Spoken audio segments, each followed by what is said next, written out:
Nous sommes en direct avec Jacques Diouf. Bonjour, vous êtes le secrétaire général de la FAO. Merci d'être avec nous depuis Rome. Est-ce que vous pouvez nous dire ce qu'il ressort de cette réunion d'urgence d'aujourd'hui? Où en est-on de l'avancement des promesses de dons? Il y a eu d'abord une participation extrêmement forte. La salle était pleine, ce qui montre que nos efforts de sensibilisation ont eu un premier résultat dans la mesure où aussi bien les 191 États membres que les partenaires du système des Nations Unies étaient là. Naturellement, c'était une réunion d'information, de sensibilisation.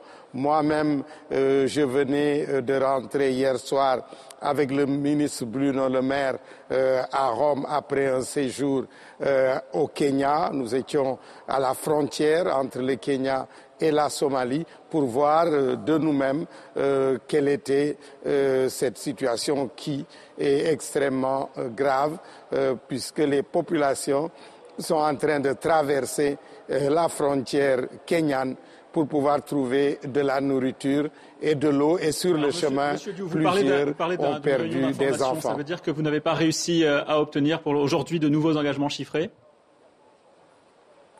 Non, ce n'était pas une réunion de contribution, puisque la réunion de contribution est prévue dans 2 jours à Nairobi. C'était une réunion de mobilisation, d'information, de présentation des faits et des besoins, mais ce n'était pas une réunion de bailleurs de fonds. Cette réunion-là aura lieu à Nairobi dans 2 jours. Alors vous avez parlé précédemment d'un montant nécessaire pour venir en aide à la Somalie et à toute la Corne de l'Afrique, d'un peu plus d'1 milliard d'euros pour les 12 prochains mois. C'est un montant qui semble très difficile à atteindre. Vous êtes confiant sur la possibilité de réunir une telle somme mercredi prochain? Oui, nous avons, au niveau de l'ensemble du système des Nations Unies, souhaité recevoir 1,6 milliard de dollars sur les 12 mois et 300 millions dans les 2 prochains mois. Au niveau de la FAO, notre demande initiale est de 130 millions de dollars, dont 70 millions pour la Somalie. Nous pensons que ceci est possible dans le cadre naturellement des ressources disponibles. Mais c'est une question de priorité et de volonté politique et nous avons par exemple apprécié que le gouvernement français ait décidé de doubler sa contribution pour faire face à la situation. Alors, la réunion a au demeurant été convoquée. On va évoquer maintenant la situation précisément dans la Corne de l'Afrique. Et pour en savoir plus, on écoute le témoignage de l'envoyé spécial de TV5 Monde sur place, Karine Barzegar, qui se trouve dans le camp de Dadaab au Kenya, où des milliers de personnes viennent trouver refuge chaque jour. Nous sommes allés ce matin au camp de Dagale. C'est le plus gros camp des 3 camps qui sont à l'intérieur de Dadaab. Donc on parle d'un camp de 400 000 personnes à l'heure qu'il est. Et la plupart des réfugiés qui arrivent sur place sont extrêmement diminués, évidemment, sur le plan physique et sur le plan moral, parce qu'ils sont passés par des épreuves terribles sur la route, en Somalie, mais aussi au Kenya, sur les 80 kilomètres qui séparent la frontière du camp de Dadaab. Donc on nous a parlé de vols, de viols, de décès de membres de famille, de bébés affamés. Et en fait, une fois qu'ils arrivent, ils ont beaucoup d'espoir et ils sont très très vite déçus parce qu'il faut rendre compte que le processus est très long. Les réfugiés font la queue au moins entre 5 heures du matin et 2 heures de l'après-midi pour pouvoir rentrer. Et chaque jour, vous avez sur ces 800 personnes à Dagale, au moins 200 qui sont refoulés et qui doivent revenir le lendemain.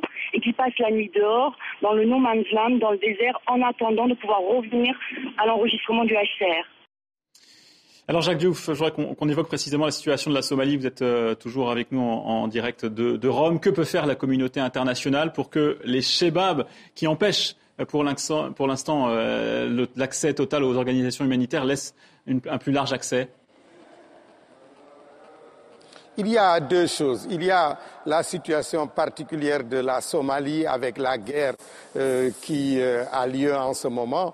Et là, naturellement, les problèmes sont beaucoup plus complexes. La zone qui est contrôlée par les shebabs fait l'objet de discussions avec la Croix-Rouge et avec d'autres partenaires pour pouvoir venir en aide aux personnes affamées.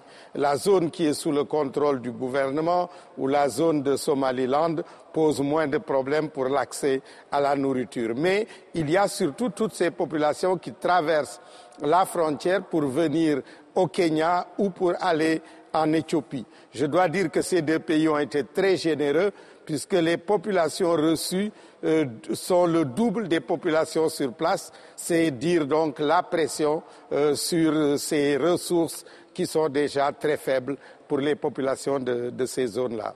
Monsieur Dou, je voudrais que vous me disiez un mot sur les critiques que font Oxfam. Elles accusent notamment les spéculateurs et la hausse incontrôlée du prix des matières premières. Est-ce que vous aussi, vous accusez les spéculateurs et vous pensez qu'il faut agir sur ce point bien précis ?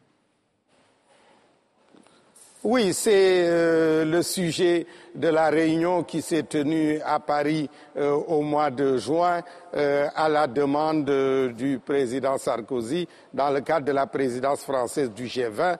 Et un des grands problèmes identifiés, c'est la spéculation qui est naturellement facilitée par le fait qu'il n'y a pas suffisamment de production au regard de la croissance de la population et de l'impact des phénomènes climatiques. Cette occasion est saisie par des spéculateurs parce qu'on leur a facilité les choses dans le cadre de la dérégulation qu'il y a eu depuis 1999. Des mesures sont en train d'être prises dans le cadre des décisions pour plus de transparence dans les marchés avec les informations sur les stocks, sur les productions, sur les demandes, mais aussi en ayant un système de réaction rapide, un forum, et ceci devrait faciliter les choses en plus des nouvelles réglementations pour mieux contrôler l'action des spéculateurs. Merci.